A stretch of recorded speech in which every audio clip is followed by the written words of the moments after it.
So I think this is probably during a longer leg of our journey. So it's been a little while since we've docked anywhere. Not like, months and months, but like maybe a week since we've like really shored up anywhere for longer than just a refuel or a restock on something.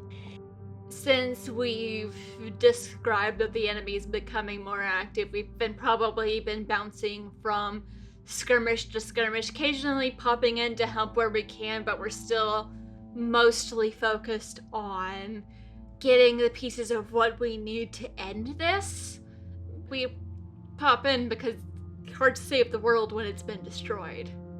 So, like, we see a planet that's about to fall, we'll sneak in, do something risky, and just to even the odds a little bit.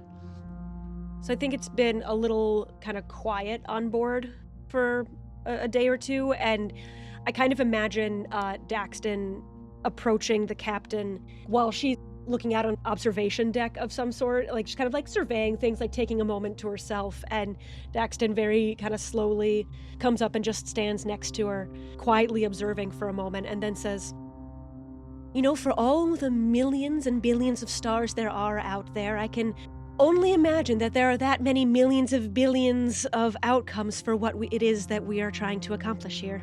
I know what we want the outcome to be, but there are so many other things that could happen. I know. I try not to think about it too much. I start to panic and get lost. It's a lot riding on our shoulders. There is, and with that in mind, I was wondering if we have the time, if we might be able to take a little bit of a detour for a moment. Just the two of us. Helena has been looking at a star chart display that also is like showing the movements of the enemy, and like I've got places marked where we need to go, places we need to avoid, just trying to keep track of all of the moving pieces so we don't all die in the middle of trying to stop this. Because we've probably got the best shot because we're the only ones that have even the faintest idea of what's going on. 100%. It's not a very strong idea of what's going on. I think when you say this, Helena actually like looks up and makes eye contact, or whatever level of eye contact Daxton is comfortable with. Because I don't know if Daxton likes eye contact, but she shifts her attention so Daxton knows that she is fully paying attention. She says, "What is it you need?" Given what we're up against, I think I'm going to be in need of an upgrade, and fairly soon. An update that will help ensure a level of resistance to the influence that's being shoved on people at the moment. I know that my mind, as it is a little more susceptible to those things, and I would like to find a way to introduce an adaptive firewall and a localized quarantine, almost, that would be capable of, and hear me out, I know that this is going to sound not like the right thing, but I promise it is, capable of simulating the hive mind logic that would help to counteract it within my own systems. Otherwise, I worry that I risk full assimilation or even remote control when confronting what it is we're up against. And I know that it sounds probably like getting into bed with the enemy, but I worry that without something at least similar to this, I will be the weakest link in our entire system. As Daxton is saying this, how is their worry more visible than any other time that they've approached the captain about something? I don't think it's necessarily on their face. I think their fingers twitch a little bit. Like their hands are hung loosely at their sides. Like they're not uptight, but their fingers are just kind of like twitching, almost like there's like little shocks going through them. Helena, she just reaches forward and like gently grabs onto your hands. If you think that this is a good idea, I trust your judgment. I know you're far smarter than me, and you know yourself. So take a deep breath or whatever equivalent you need, And where do we need to go? Right. Part of the type of mission comes from a card draw. Oh, cool. Awesome. So, white or black? Black. Queen of Hearts. Oh, it's a royal. Oh no. I tried to do this with someone else and they betrayed me. I tell you about it. Okay. Yep.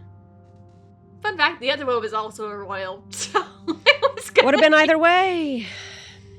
It's suit and number, so it's a mission focused on relationships, emotions, and making amends. And royal, I tried to do this with someone else and they betrayed me. That makes sense. And this is already a emotional mission as it is, I think. You tried to get an upgrade from this, like, specific company or, Sure. facility before. Mm-hmm. Okay. So the place we're going, they call it the Mausoleum Drive. Well, that's ominous. I know. It's a subterranean databank. It's on a planet that was relatively war-torn. That's really not the important part. It's the fact that the vaults that they have are stored beneath the surface, and at one point it was a kind of a black site for AI experimentation. It's going to be dangerous partially because the last time that I went there to get an upgrade for not necessarily this one specifically, but an upgrade in general, something a little bit more hefty than your typical firmware download. The person I went with, someone that I really thought that I could trust, this was far before you and I even ever met, somehow convinced the people there that I was a threat. I don't know what their purpose was for that. I never saw them again after that time, but that I was a threat to the advancement of artificial intelligence, that I was a threat, maybe in the same way that we now know this swarm to be a threat, but regardless of what it is, they tried to keep me there. I got out, but going back might mean permanent incarceration. But this is the only place I know of that has anything of the caliber that I know we'll need. I'm not going to leave you behind. I know that. I swear it. I guess it's been a little bit programmed into me that is what's going to happen there. And I guess humans and other creatures experience that too in the form of trauma. Mine's just a little bit more directly coded. Well, let's find a way to do this that doesn't put you in danger. And if something does happen, we can maybe have Rem elsewhere to create a very big distraction. She's very good at that. The person who betrayed you was an asshole, and no way they're as clever as me. That's actually very fair. Thank you. Show me where this is, and let's get to planning.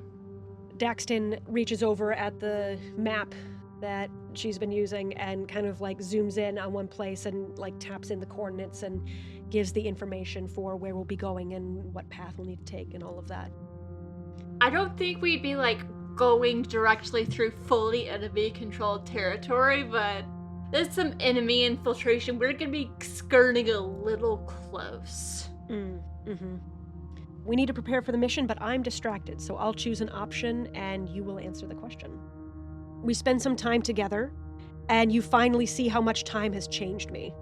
I think we have maybe just like some moments in terms of Daxton just kind of like info dumping. A lot of stuff like, here's what we can expect, here's where it's going to be, here are the kind of protocols they have, etc. And in that time, Helena starts to see the little bits and pieces of Daxton that have shifted a little bit, because they haven't changed much physically over the years. So what part of me from the past is gone forever, and what has taken its place?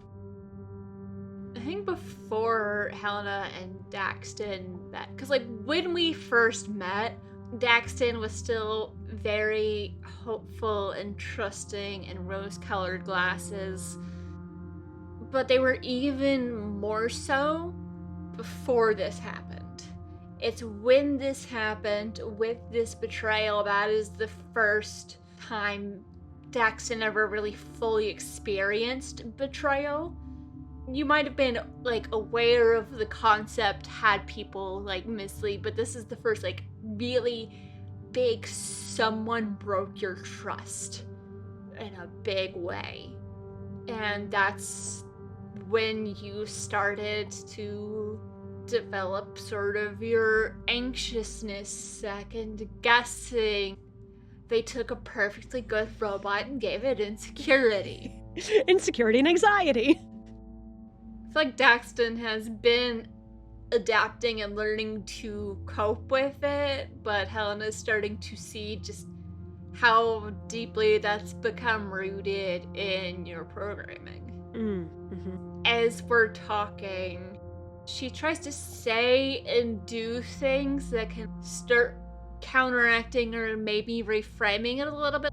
This isn't something we're going to magically fix overnight, but Helena wants to help you be okay. Both able to protect yourself from what is coming and trying to help you get some of your confidence back. Give you tools or ways to think about things that help with that insecurity and fear. Because apparently when Helena was quote-unquote dead, she got therapy and learned how to deal with things in a much more positive way, and is now attempting to be a therapist for Daxton, which is only vaguely concerning. How does Daxton take this? Or do you think they even notice? Ooh. I think they notice that she's taking a little bit of a different approach with this. Maybe because it's like one-on-one and that like dealing with an entire crew versus one particular crew member is different. But I also think that Daxton is kind of wondering a little bit of like, all right, so where is this different approach coming from? Like, why are you treating this any differently than a regular mission where we kind of all just like plan things a little bit more logically and not necessarily as emotionally laden as our conversations seem to be right now. But I don't think they say anything about it. I think they just kind of like note that something's different and catalog it away to kind of like compare against other things later. Yeah. There is logic in the approach to how are we going to pull this off, but there are also moments where when Helena might notice that the fingers are twitching a little bit more, she'll switch to more of checking in. We're looking at a certain like security checkpoint. I notice you start getting twitchy, and I just kind of give you time to either process whatever you're reliving, or if you would like space to talk about what might have happened there. I think it ends up being pretty 50-50 on that, whether or not it's just a silent processing moment or like actually talking through it. I think it's scattershot as to which is which when those moments come up. Yeah. And Helena, I don't think is going to push Daxton to talk unless they seem particularly agitated or like they need to talk, but they don't know how to start, then she'll nudge. Okay. I feel like Helena is the person in the crew who is most used to communicating with Daxton about human things. Yeah, absolutely. Others have learned and picked up about certain things, but she watches people, she notes habits, facial expressions, and things like that. Even though you may not have facial expressions, you have your own sort of version of that. Yeah, absolutely. So she can tell when it's, okay, we need to like stop and talk about something, or there's something about what I just said that didn't like sit right, so take a second, take a step back, reframe a little bit, like ask a question, help you figure out like what about this part of the plan makes you a little antsy. Sure. Stage 3. The away mission. We find us a little shuttle that no one is going to notice and or miss. Right. Does anyone else come along? I don't think so. I don't think anyone else is coming along. No, we either have like other crew or Helena might have had a contact to like, we have a backup plan for distraction or something, or like she's got plans if we need something shiny or loud to happen somewhere else. But it's just the two of us. Do we let the others know we're leaving? I assume, since it's a small enough ship, I feel like they would know if we're missing, so I assume we tell them we're leaving. Do we tell them why? That's up to Daxton. Ah, shoot. Helena will explain in vague terms that it's something that we need to get for the mission, and we've talked over the details of the security and the planning, and it's going to be best if just the two of us go. If there are any other details, she is not going to share anything unless either Daxton brings it up or Daxton tells her that she can share it, because this feels personal. I think Daxton does bring up that it is going to be like an update for them that will help with their mission at large, but I don't think goes into the specifics of what it is. I think they're very much worried that the other two will take that kind of out of context or take that in a way that would kind of jeopardize the situation. I think they knew, even though they approached it very nervously, that Helena would agree on some level, and I don't think that they have necessarily that trust in the others at the moment. So I think mentioning that it is an upgrade, but not the details. It's a security upgrade. I do think she would be lying if she said she wasn't at least a little worried about the replicating the hive mind effect, because like she can see the logic, but she's just like just a little worried that this could be used as a backdoor. Oh, 100%. There is no question that that is a possibility if things go awry, or if, something really terrible is bundled into that. I mean, it's not off the table. and Daxton knows that. Yeah, and Helena's like, Daxton is an anxious robot. There's no way they haven't thought through all the possible ways that this could go wrong, and if they think it is worth the risk of going back to a place that deeply traumatized them with me to get this upgrade, we're gonna do it. Yeah. Are we bringing any weapons or equipment? Stuff for hacking. Yeah, in terms of weapons, just kind of the stuff we have normally.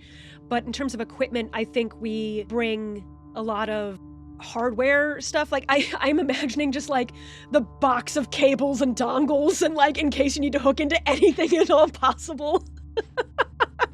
Pull it out from underneath the desk. We pack a variety of stuff that could be used for hacking or jury rigging. Probably some like one-off use but effective shielding that could be used if we run into any security. A bunch of stuff that can be used to knock people unconscious and then tie them up and leave them in a closet for a couple of hours. Yeah, lots of good stuff. Hoping to not kill anybody, but there is probably at least one silenced pistol, just in case because Helena's not going to let anyone take Daxton, and if someone decides to be a problem, given what happened last time that Daxton was here, does not feel too bad about if someone decides that they want to keep Daxton, putting them in the ground. Yeah, that's fair. My crew, my family, don't you dare. And then the last one is, what do we see as our shuttle flies close to the destination? I think on the surface, like I said, it was a war-torn planet, so it's very burned and salted earth, like scarred across everything. You see remnants of cities, long since turned to rubble, and the kind of etching of roadways or paths that sketch across the surface of the planet. But all of it has been long since ruined, disused. There are some old docking points that you can still see. Some structures remain intact, but this place is pretty ruined, pretty desolate. I almost pictured that there is a small settlement. Like, there are some people that live in just a slightly more put together part of this planet. We don't go near them. We just leave them be. Hard to survive in a truly desolate place without becoming just a little bit of a monster. And we don't need to get involved in that unless they're on top of the mausoleum. If they're on top of it, we'll deal with it, but I would really rather not. I say we see if the cards say we have to, because the next part of this is drawing cards and letting it help narrate things. So we'll see if they are. So you draw 3 cards. Do you want to do like 3 white, 3 black? Yeah, whichever one. Whichever works. I don't care. Got a stack of both. I don't know if it's actually going to play into anything, but we could do like 2 white and 1 black or something. Sure. Got all the face cards, but we have a nice variety. So we have spades, hearts, and diamonds. Let's start with these spades. We take turns describing the mission based on the cards. Why don't you take the first one? Why don't you take the spades? I think I will start with diamonds. Everything goes exactly according to plan except for one thing. What is it? So, picture like we are able to break in through a side entrance. It has been a while since you were last here. I imagine working in the illegal AI experimentation is not a very good long-term career because it's a little bit competitive in the murdery way. Yeah. And then there's also external competitors. It's not a particularly safe career. Yeah, no. Whatever operation used to be here, it's not the same. There's still something here and like old leftover automated security that is still functional and scavengers and so forth. So we're able to follow the path pretty easily and get through most of the security without raising any alarms until we get to this one point where it's supposed to be a blast door. Except for it looks like someone launched something into it, so it is like bowed away from us, and we're gonna have to climb up and slip through, and we don't know what's on the other side. I think I'm gonna go with spades then.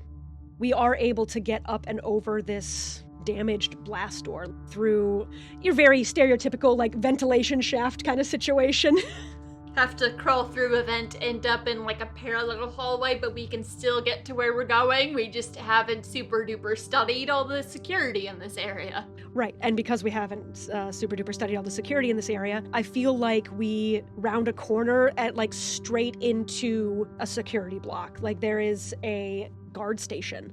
Turn the corner right into half a dozen heavily armed, probably mercenaries given where we are and what's going on. And one of us gets badly wounded, and it leaves an obvious scar. I'm gonna wound myself because it makes things more interesting. I was just thinking it would be narratively interesting if Daxton takes a hit for Helena, but it's your call how you want to.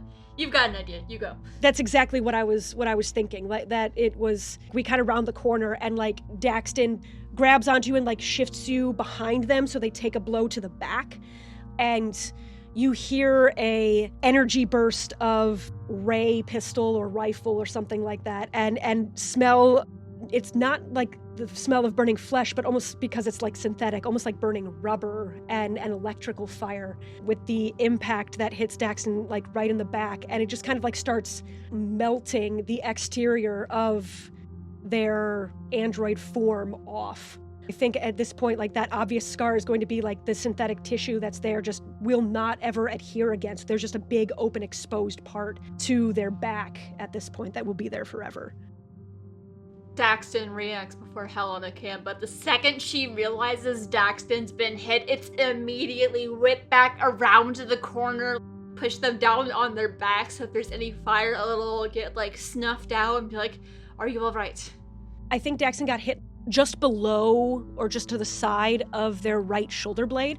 And so I think their right arm is twitching and spasming and like they can't quite get a hold of it right. Like there's some sort of servo that was like really badly damaged and it's not turning or contracting like the fingers the right way.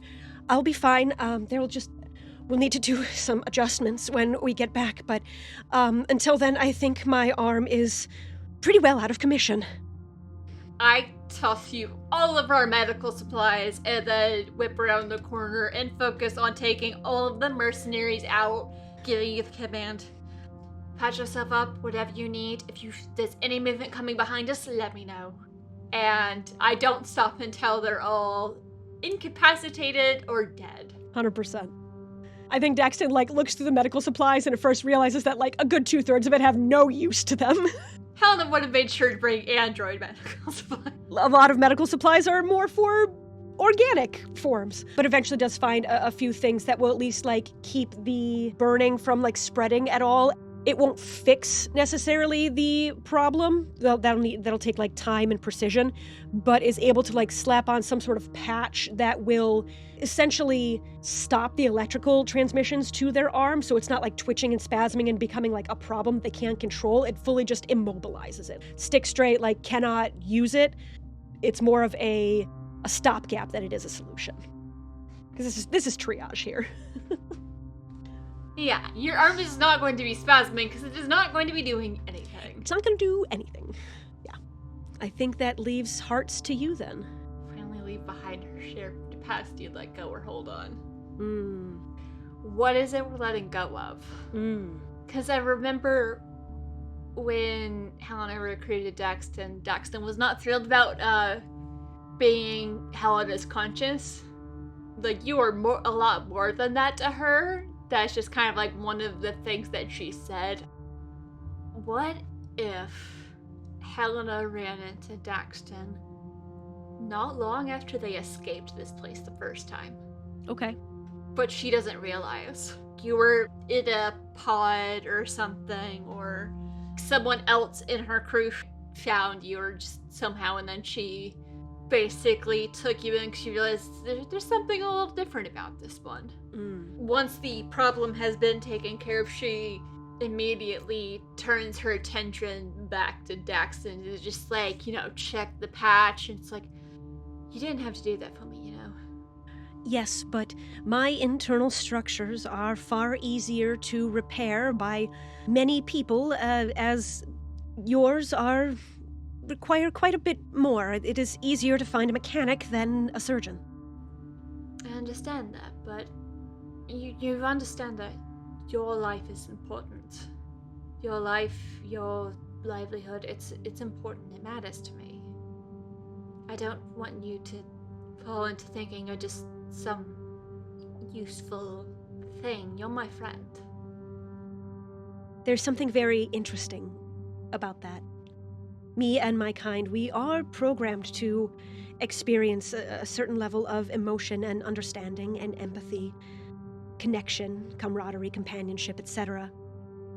But deep down, we are still made to be of service. Otherwise, we wouldn't exist at all, would we?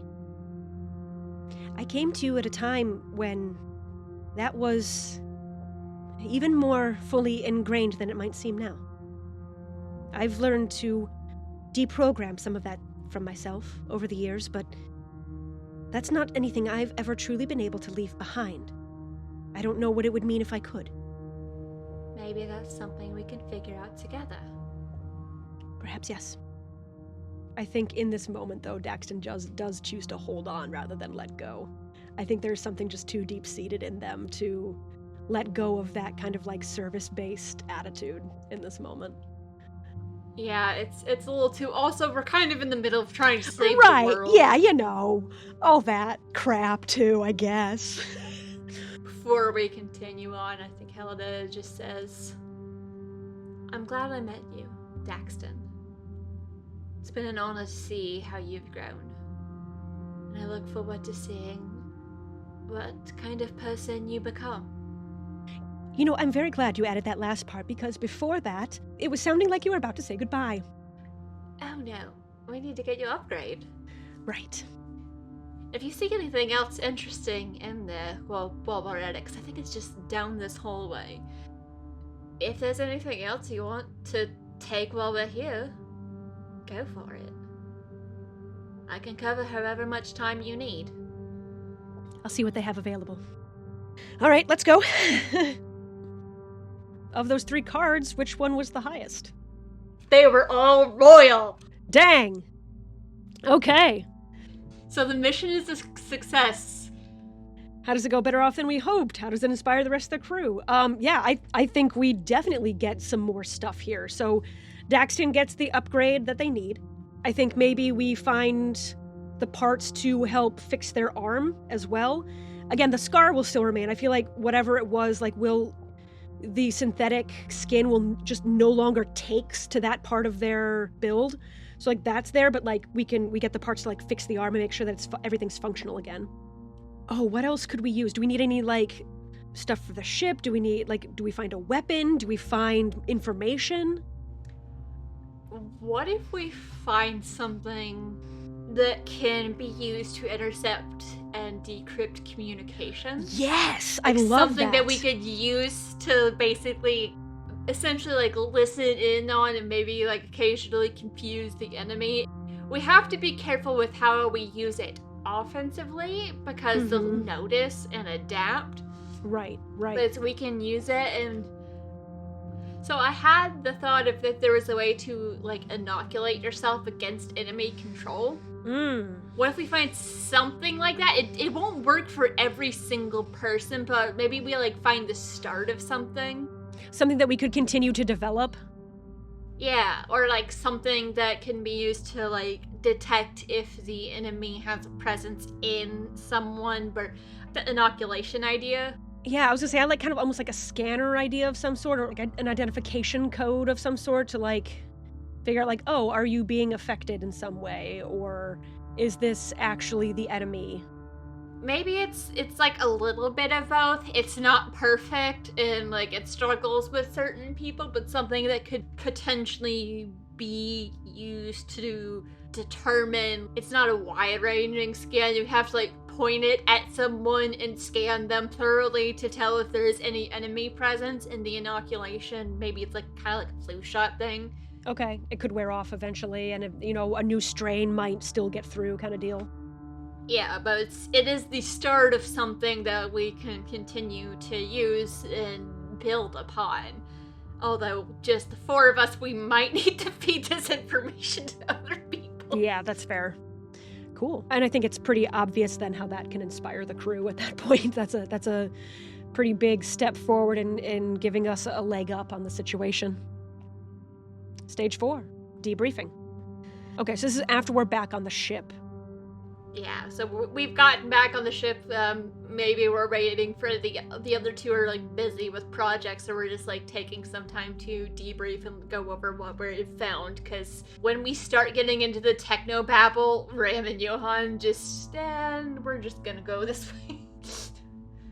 I think because it was such a complete success, I think we find reasons to celebrate. I think Daxton's kind of riding that high, that feeling of, like, doing something right, of the success not only of getting the update, getting the extra things we got, but also of, like, kind of like facing a place that caused them so much trauma and problems over the course of their lifespan. I think is, like, kind of just riding that really good feeling. And I don't know what celebrating looks like for Daxton, because it being an android, I feel like it's not like they go out and, like, have drinks or anything. Ooh, you know what it is? It's escapism. It's a little bit of escapism. They find themselves in like a virtual reality program of some sort and just kind of run amok in some way and just kind of, like, celebrate in a little bit of kind of like that altered reality state. We go to an AR VR bar. Basically. I find you an Android bar. Yes, 100%. You go have an experience. Do you let me loose or do you hold me back? I think Helena's approach is, like, you did great, and yeah, we need to get back to this, but I picture, like, maybe we get to this place, like, mid-afternoon, and she's just like, whatever you want to do between now and tomorrow. Don't worry about anything. I do politely recommend not doing anything that would get you in trouble or danger or injured, but just go have fun. You're sure there's nothing else I need to take care of? You need to take care of having fun and enjoying yourself and doing things because you want to. Just take one night to yourself. I will take one night to myself. Okay. And Daxton kind of like, at first kind of like slowly walks away, but then like as they get closer to like the entrance of this android bar, you can kind of see them go a little bit more confidently into the space and let loose for the night. She sticks nearby, but she just kind of lets Daxton do whatever they want. Because with the whole thing of them, like, it's all about service, she's like, you can choose to just do things because you want to. She's giving them a chance to do that and encouraging them to do that. I love that. What is it like when Daxton returns back to the ship? When does Daxton return back to the ship?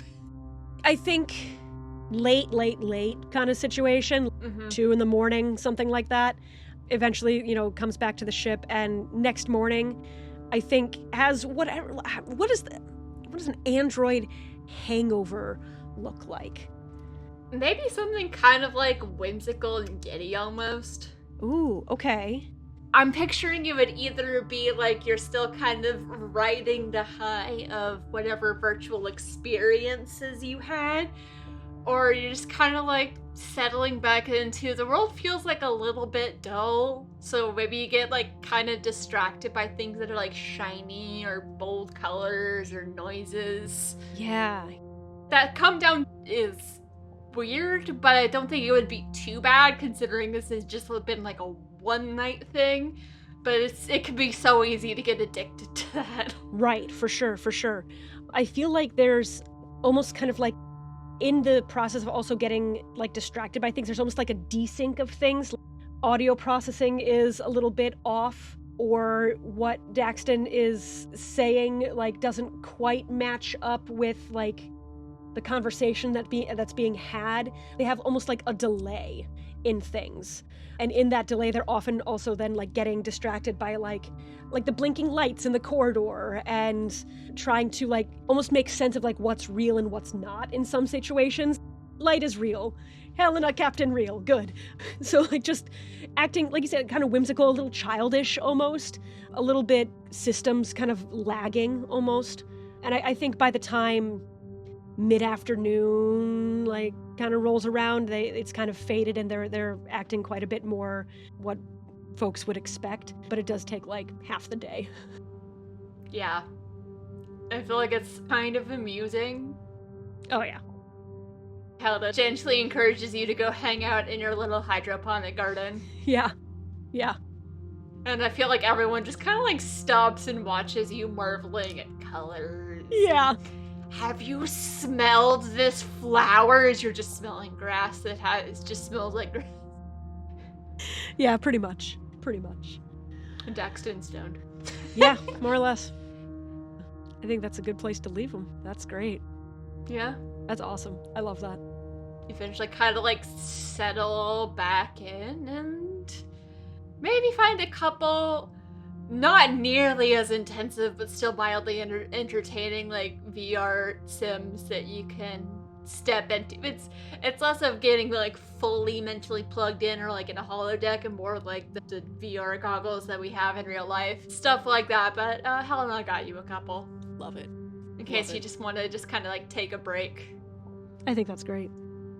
And we continue on. Now, at the end of this mission, both crew member and captain draw we each draw a card face up. Which one do you want? We'll go with white this time. Oh no. Oh no! No. Listeners, they're both red. Yeah, no. I didn't regain loyalty. No. I mean, I know exactly how the enemy grows stronger here. The upgrade does, in fact, leave a backdoor into Daxton's programming. I think connecting where we did allowed it not only to leave that backdoor there, but also maybe like get a better sense of Daxton's protocol and functioning. So like just a little bit more information about them than is comfortable. So I think like the seed has been planted there to use this like simulation in a negative and kind of a more replicating way than necessarily a way to counteract it. The seeds are there. Yeah. but add a little flavor to that. What caused it is, you know, that little mysterious puddle on the ship that's been hiding where no one can see it? Oh, yeah. I think a small part of it broke off and went with us, and we didn't see it worming its way into the apparatus where you got your upgrade. Yep, I think that's it. It's just a little. It's not enough to register. No. But that potential is there. Yes. And we see what once was Garrett standing before 3 people who are no longer the people they once were. And the people they once were had connections to certain organizations.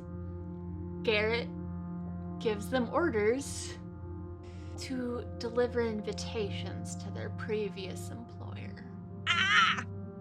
We might have a business proposition. Oof. I think we'll end it there. Yeah, that's... yeah.